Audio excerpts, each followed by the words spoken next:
Если вы живете в Ингушетии, то наверняка слышали название Абигу.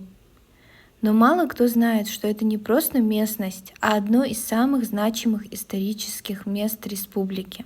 Абигу — это древний курган, которому около 5000 лет.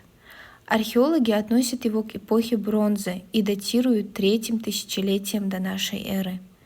Высота кургана около 6 метров, а диаметр примерно 31 метр. Почему это место считается особенным?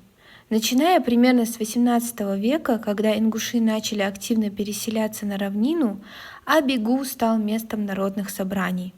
Именно здесь собирались представители разных обществ, обсуждали важнейшие вопросы, принимали решения, которые касались всей равнины Ингушетии.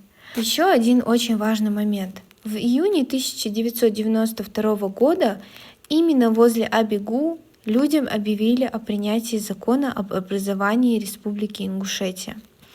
Поэтому многие называют это место символом единства народа и рождения современной Ингушетии. В следующем видео я попробую ответить на вопрос, почему место называется именно Абигу.